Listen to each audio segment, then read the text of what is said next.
Yo, what's going on? It's your boy Knock Rio. Once again, we're back with a Watch Me Mix session. Today, we're mixing Racks. Racks is a beat that I did some years ago, and it did the most views on my YouTube channel than all the other beats or whatever. So I think it had some traction there. I never sold the beat, so it's still out there and it's ready to be used. So I think we're gonna put this in collab corner. Maybe we'll figure out what the hook is on it or whatever, some kind of cadence for it, and drop this in collab corner. Kind of it's meant to be a fun track, kind of a strip club type thing or whatever like that. A little shake something, you know. So that's what we're going with today. I did want to talk about something that I'm using currently. Let me bring up my. Let's restore these pages here. I had a little crash not too long ago. I'm gonna bring up my Boombox IO account. I want to show you this because I had a hard drive that crashed not too long ago when I built this machine. Had a brand new hard drive that had been sitting around, put a 2 terabyte hard drive in it. About 2 weeks later, it crashed. So I replaced it. It's been sitting on my desk forever. Maybe about a month or two ago, I went and put it back in this machine. It came back up again. Looked like everything was fine or whatever. I put like one file on it, one or two files on it. And like the next day I came in and it crashed again. It didn't show up or whatever. So got rid of that hard drive. It's brand new hard drive, 2 terabytes for nothing.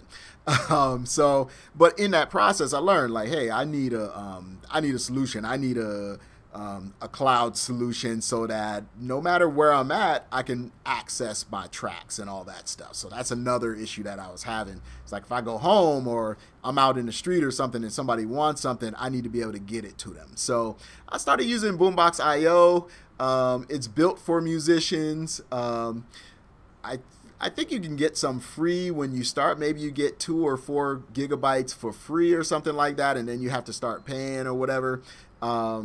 I don't know how many gigabytes I got. I bought like a package from them because I know I'm going to use a lot of it. So, I've got all my tracks in there, but you can collaborate with other artists and things through this. This is built pretty much for musicians. This video is not sponsored by Boombox IO. You can tell by the quality of my camera video and all that shit, even though my camera is dope. I don't know how to use it. So it's not sponsored by them. I'm just letting you know what I use. And if I use something, I'm going to let you know what it is. I got another thing I'm going to bring up here, which is going to be Voice Meter. Let's go ahead and drop this down. We'll go ahead and bring up Voice Meter. Voice Meter saved my butt. This allows me to talk into the microphone, but also play music out of my DAW and record all of that into OBS. This is a donationware software, so you can get it for $0 or you can donate. I'm going to donate to them because they really saved me here and allowed me to be able to make this content. And it's pretty comprehensive, and they got even a bigger one. This is the banana version, but they got another one. I forget what the name of it is, but it can even do more inputs and things if you need more inputs.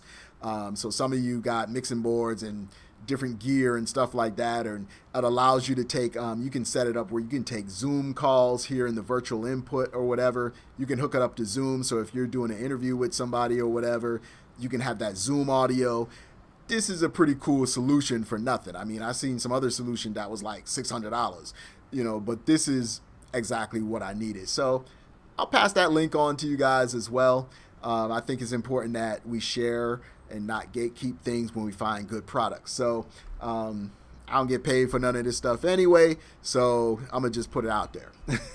But we're going to mix racks today. I do need to change the tempo. The tempo is 130, so I'm going to go up here and change the tempo before we input the audio. It's not a lot of audio. I think it's like 7 or 8 tracks. Let me go here to File, and we're going to import that audio. I already made the drums mono. That's important for Pro Tools because I have Pro Tools Artist. And that only gives me 32 tracks. Now, in my mind, when I got it, I'm thinking, oh, I got 32 stereo tracks. No, I have 32 mono tracks, basically, so 16 stereo. So when I was mixing Winning last night, I ran into a problem where I imported the files, and like 6 of those basically mono tracks didn't get imported. So I had to go back into Cakewalk and consolidate things, make certain the drums mono and all that stuff, and I had to jump through all these hoops. So I'm going to upgrade my Pro Tools too. The next step up from the 32 tracks is like 512 tracks. I don't know why they just didn't make like a 128 track tier and charge like $19 for it or something like that. But I got to go from $9 to like $29. I don't really care. This is kind of my job. I don't think I really work, but this is my job, So I work in it every day. I'm here 6 days a week, so I gotta have the materials and the softwares to do my stuff. So I'm gonna go ahead and get it and upgrade to it maybe around the first of the month. But I want to see first too how many times I'm really gonna have to do that. My concern is if I go to record vocals, I don't want to have to be trying to consolidate stuff and working with a 2-track and all that. I like to have all my stuff at hand so I can mix like what I'm gonna show you today. So let's go here. You can see these are the audio tracks here. We're going to go ahead and copy them into the folder. They're already at 48 kilohertz and 32 bits. So we're going to just go ahead and hit done here. We're going to select our current folder and we're going to process that audio in. It won't take long for them to hit the tracks. Select new track. Cool, and we're here. Let's do this save real quick. I have autosave on, but we need to save. Now let's go over here to the mix window. You can see here I have my folders. If you saw the video last night, you could see those. We're stuck a little bit here or something. I don't know what's going on. Okay, what's going on here? Why we can't slide over? We need to slide over just a little bit. I don't know why it's sticking on the bottom here. I was being a little funky right now, but I got my folders here. I got my drum folder, my synth folder, my piano folder. I've got a bass folder, guitar folder, parallel compression folder, and my mid-range focus down there on the end. So we're going to figure out how we get over to that point at some point here. I can move things around, so I don't know why it's tripping on me here. Yeah, it's just tripping a little bit as far as moving over. So maybe let's do this. Let's just get our tracks into where they go. This first track is stereo, so I know this is going to be something synth-worthy. One thing I do notice that all the tracks are selected. I don't want these all selected. I just want to select one because I'm going to be moving them into those folders that are on that I just showed you. So I'm going to take this, and I know this is a synth, so I'm going to move it over to synths. I know this is claps, so I'm going to send this over to the drums. This part of it you guys didn't see last night, so it's something I wanted to show you, but last night we had some technical difficulties too. Hopefully we don't crash here today again. But all these mono tracks I already know are drums because I moved them over to mono I converted them to mono in Cakewalk already. So I'm just going to send all of them, this snare here, to the drums. Everything else is synths based. There's not a lot of tracks here, like I said. We're going to go ahead and put these into the synth folder. And from there, we're going to save. Typically, it auto-saves too, but since we already had that crash this morning, I'm going to save stuff. So we can open this drum folder right now. You can see the drums have opened here. Here is the, I don't know, that's still not going to move for us. But here's the drum folder here. Inside there is where the tracks go. We have a drum aux that's here. And then we got a drum, that sidekick. We can side chain this to a bass if we need to or whatever. We have a channel specifically for that. I don't know that we'll need that here, but we'll see. But I want to start with my kick. My kick was hitting pretty much near 0. We're at 9, so let's start there. So volume-wise, it's there. I'm going to go ahead and insert the Maxim on it. You know I love Maxim, so we're going to start there. We can get a little more character out of it if we drag this threshold down a little bit. I'm going to drag this ceiling down just a tiny bit, maybe to like hopefully minus 3 or so. There we go. And then I'm going to drag this threshold down just a little bit. We're going to see if that kind of thickens it up just a little bit. We can always link these two if we need to. It's attenuating down about like 7.9 dBs. That's fine. It's nice and thick, nice and booming, booming there. So that's cool. We're gonna add our snare in here. We're gonna take this Maxim, click on Alt, and drag it over.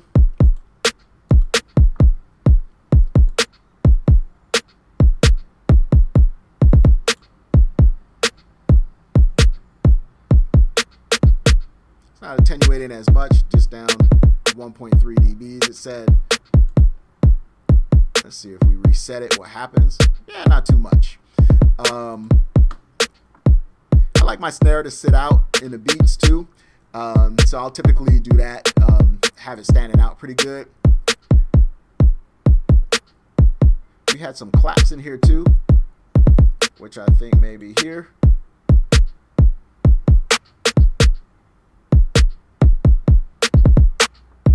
Yep, that's our clap. Now this clap is sitting on top of that snare, so I'm gonna go ahead and just toss it over just a little bit, maybe about 4 to the left. I'm gonna take this snare and move this one out just a little bit.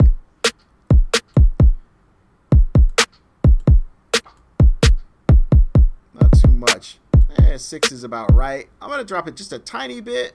I don't do a lot of fader work right here at this stage or whatever. I try to use like Maxim and some other things to kind of get the volumes where I want it to be at.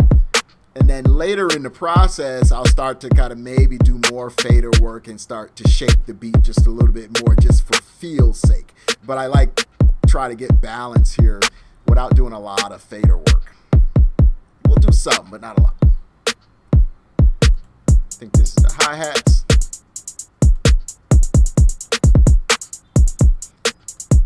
Let's throw a Maxim on that. I like Maxim, it just brings things to the front.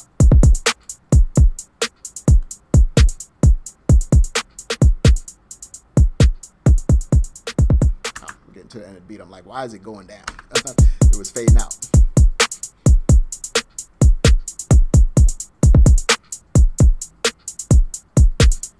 It'd be nice to get some kind of movement going back and forth on it.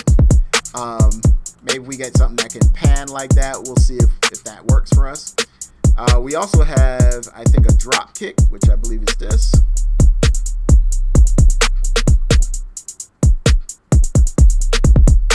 Go ahead and put the Maxim over on there.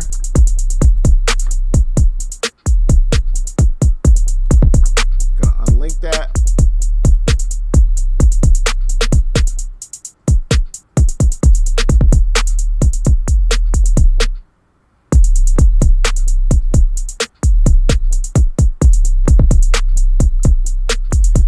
I hear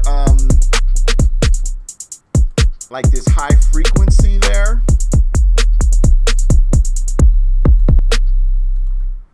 You can hear that. So this is where we crashed before, so I'm going to try to put an EQ on it and maybe see if we can find that frequency and take it out. All right, we set up our INF EQ. I'm going to stop it since it gave me a problem before. But I see some frequencies kind of sticking out down here in the high area. We're going to figure out where that is. I'm going to make this kind of sharp. And then we're just going to kind of sweep and find out where that is. We'll probably go to the upside first, give it some volume, and then sweep and see if we can find that.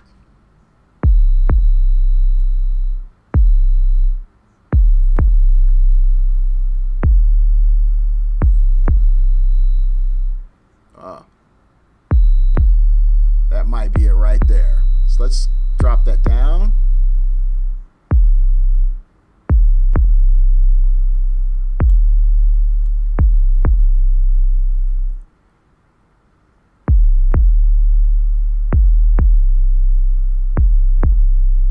I think we caught it. It's definitely a lot less of that. EQing that right out, and I think I learned from Leslie Brathwaite, the mix engineer, Leslie Brathwaite. He's like, man, if you don't like a frequency, just cut it all the way out. It don't matter how far you went down or whatever, just cut it all the way out.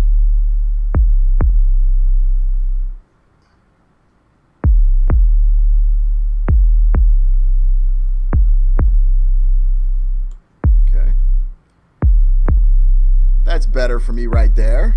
So let's draw these back in.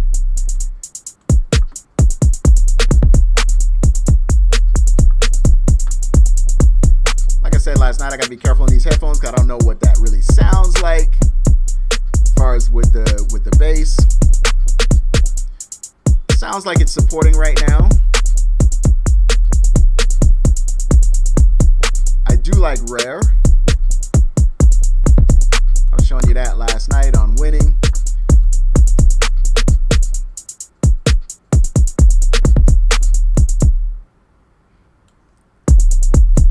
Tend to attenuate these.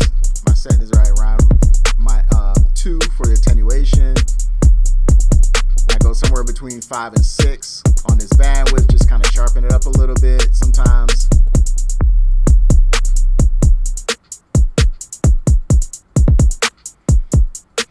Boost it up. You don't always got to be afraid to boost things. I think I'm a little shy with boosting stuff and things like that, and I'm learning to like push things a little bit, you know, EQs and stuff like that, shape the sound just a little bit better, not be afraid to do that, you know. So now I can hear that kind of coming through.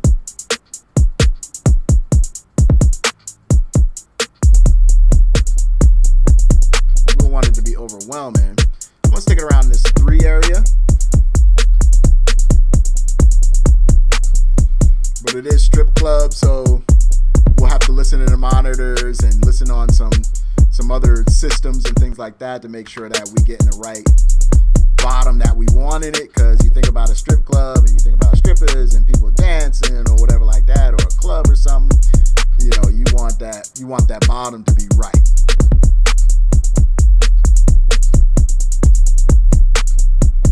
But I like when the kick is kind of hitting, and when it hits and it just sounds like that, the 808 is like right behind it, like underneath it, supporting it, but that 808 is more beefy in that bottom. So we'll leave that like it is. I don't really trust these headphones yet, so we'll just kind of leave it the way that it is. Let's save this real quick. Hopefully we don't get a crash today. So now what we're gonna do, we're gonna take these drums and we're gonna send them out to our drum bus. It's our track, or our drum aux, I'm sorry. If you look, here's our drum aux. This is where we're gonna send this stuff to. We can go to bus now, go to aux.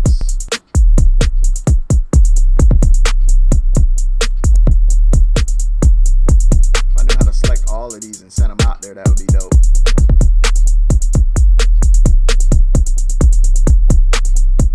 Alright, so all our drums are going to the drum aux here.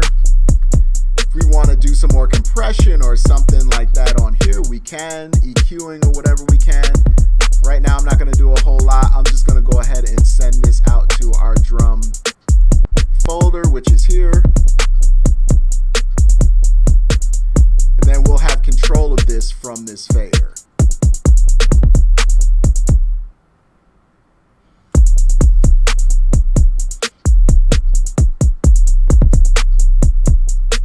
Put some more compression or something on it, we could from that folder as well. But that's about it for the drums. We're gonna go ahead and let's go over here.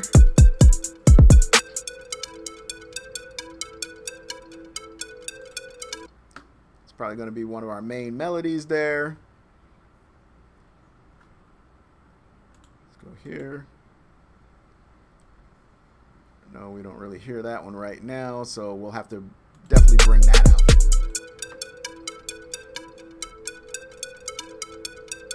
All right.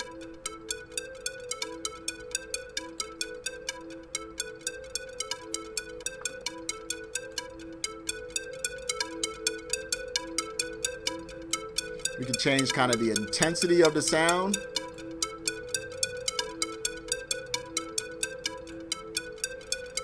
Since it's one of the main sounds that we're going to use, we want it to kind of be intense and kind of out there and in your face.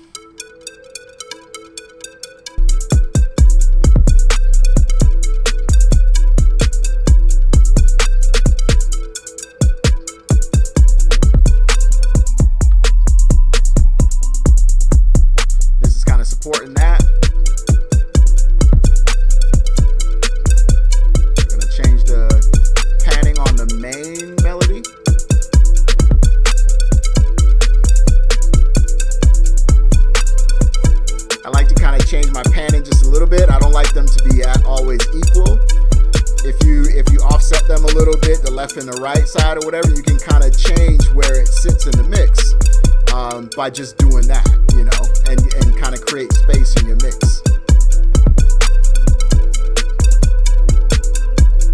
We're going to take this maxim, slide this over on that underlying one.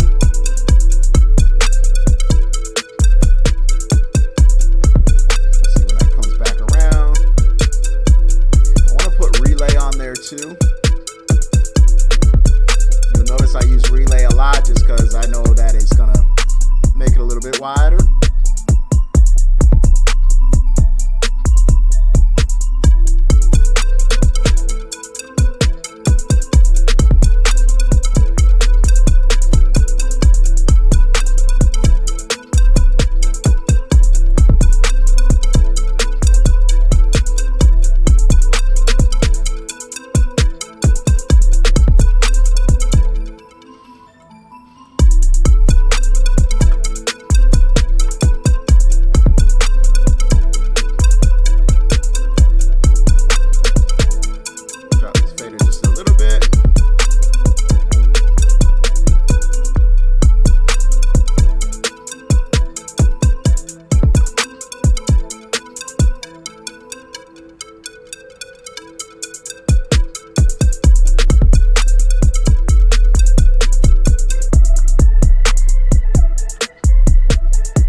Should be wide.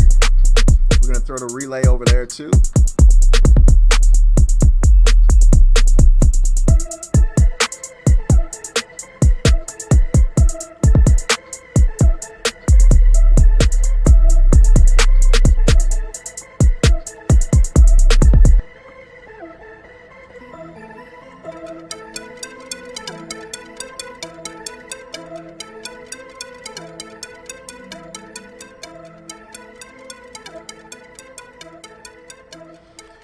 That should be fairly prominent too.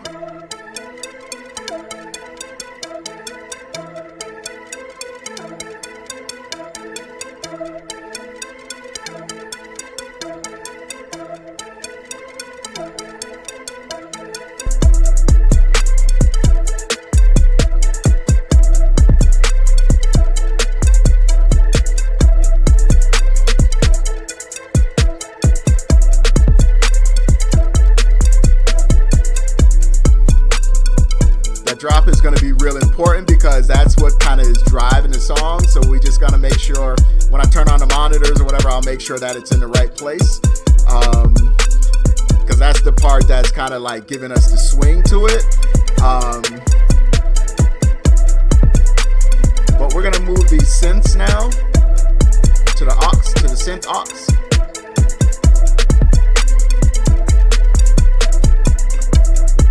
See that coming in here on this channel. The more we do this, the more you'll get familiar with my process. This template is built to be worked like this. It's already all set up. So, you know, when I feel like it's really ready, maybe I'll go ahead and put the template out there somewhere where you guys can download it if you want to use it, if you're using Pro Tools or whatever. About sharing the wealth, you know.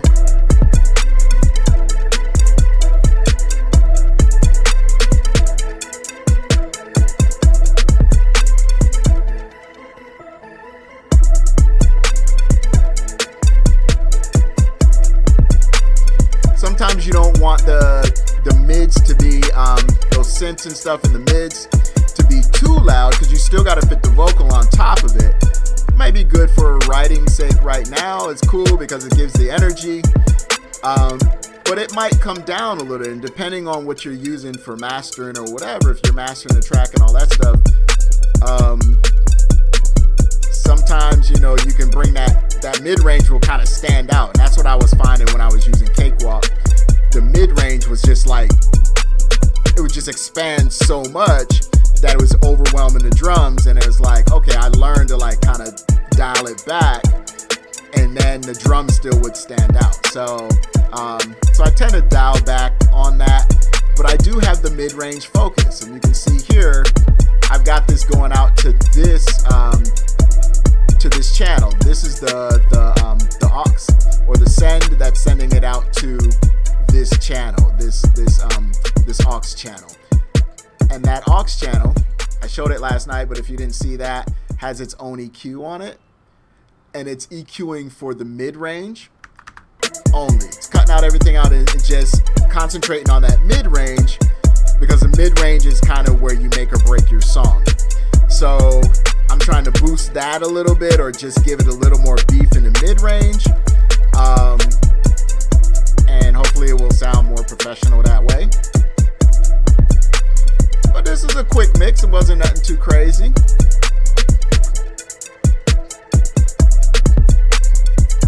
I'm gonna listen to it from the beginning too, just kind of see where we are. If there needs to be a little bit more shaping, okay, fine. But I think it leaves a lot of room for vocals. It's you know, I hear like more auto-tune vocals. I don't use a lot of auto-tune, but I can hear some things with auto-tune. I hear some deep voice stuff, like the super deep voice type things that that we used to use way back in the days or whatever, like almost like that slowed down type voice. Just strip club stuff that, you know, gets the girls hype and they gonna dance or whatever, and the dude's gonna throw their money and the chick's gonna make their money or whatever, and then I can make my money, you know. So let's throw on here. Let's throw on a mastering channel. I explained that kind of last night, like a master fader. When I'm doing the beats or whatever, since I'm not really printing it here, I'm gonna print it, you know, I'm gonna bounce it right in the box. So I'll just put it on the master channel and everything will be cool. I see that this showed up here. I want to take this and slide it. I typically want to slide it to the end. So I'll just grab it and slide it to the end. There we go. I just like things to be organized in their place. Let's go ahead and save this. And then we're going to do the inserts that we normally do. We're going to start out with our SSL multi-comp, which is going to the G3 multi-bus comp.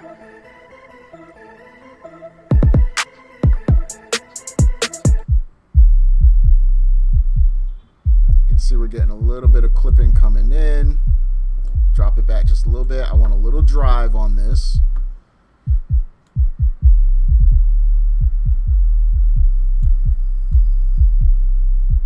And then we're going to push this a little bit.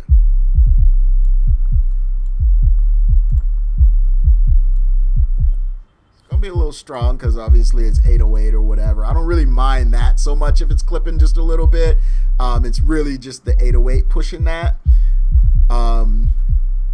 That's not the worst thing in the world. It's their mid-range here.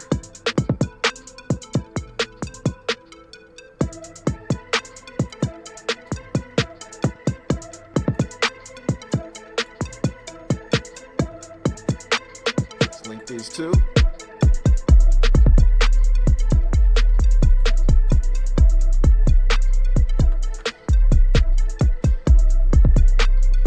Looking for balance at this point. Just how balanced is it, you know? Let's look in the highs.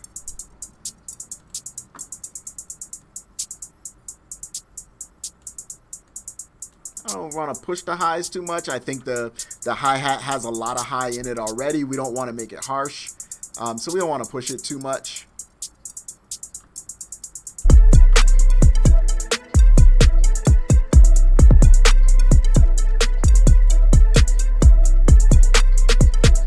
Drop it down just a little bit.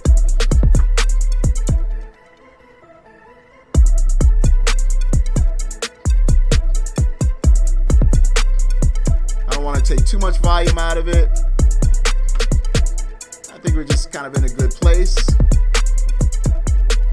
I almost feel like I want to make it a little bit wider. I'm going to put this in relay, make it just a little bit wider. Seems like it's going to give it a little more space.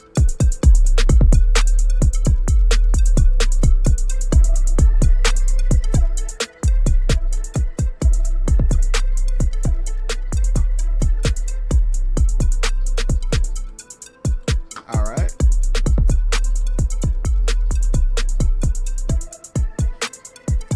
Gonna gonna do my mid sides with my Shadow Hills Mastering Compressor Class A. I'm gonna parameter link it so that the parameters are on the left side and the right side move together. Then we're gonna put this in mid side mode and start bringing up the threshold. On the discrete side, which is here, I'm gonna take this mono maker too. I take my mono maker and normally right up around 200 or so, 200, 209, 204. That's kind of cool. Just kind of center the bass frequencies. Drop this tack just a little bit.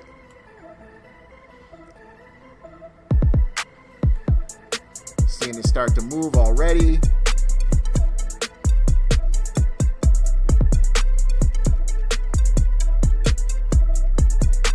Getting a little more volume there.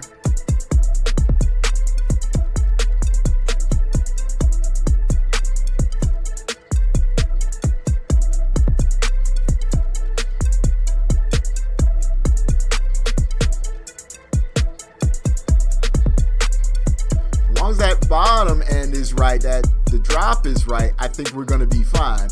Let me go ahead and start bringing up this optical threshold. Just a little clarity there.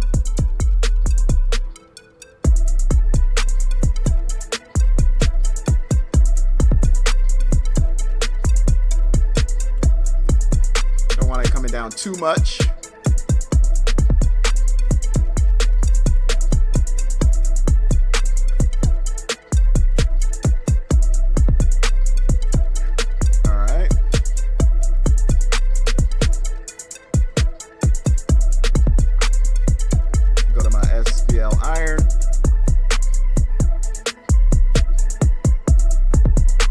Last night I like to work in red. I don't know why.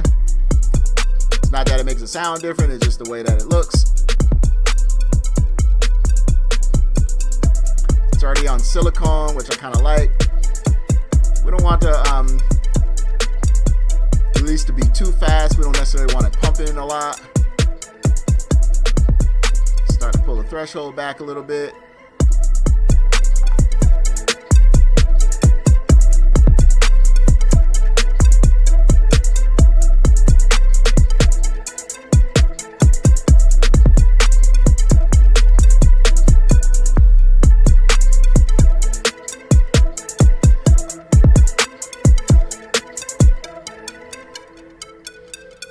Might be able to put a little more drop in there because I don't really see this moving when that drop is coming in like that. I don't want to push it too much right now.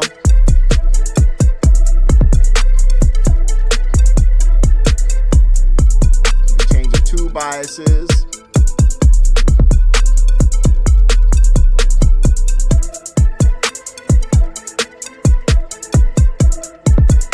I almost hear something a little resonant in this ear.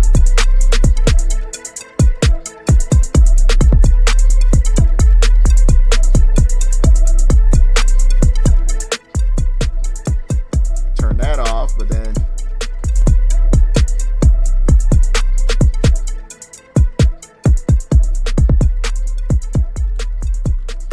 all right, let's go back from the beginning.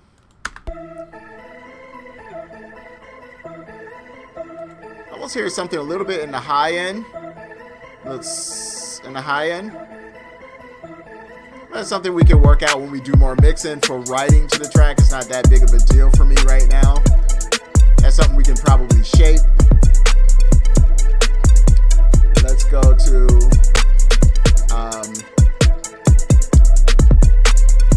stealth limiter.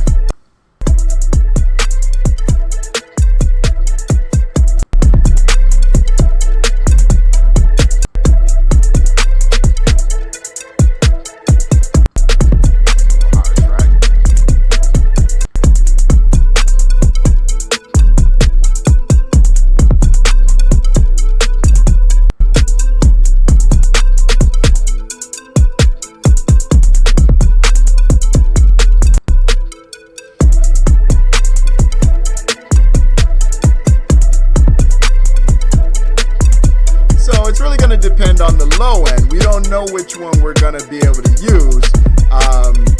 It's just going to depend on what that low end is doing. Once I get these headphones off and get it into the monitors or whatever and just kind of gauge it a little bit better. I know my monitors better than I know the headphones.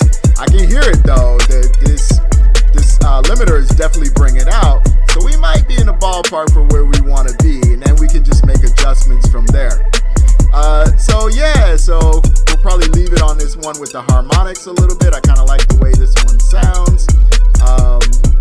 And that's pretty much the mix for racks. You know, if you guys got some lyrics for it or whatever, definitely hit me up. We can see what we can do. I'm gonna put it in Collab Corner. Collab Corner is my joint on Twitter, or X if you want to call it that.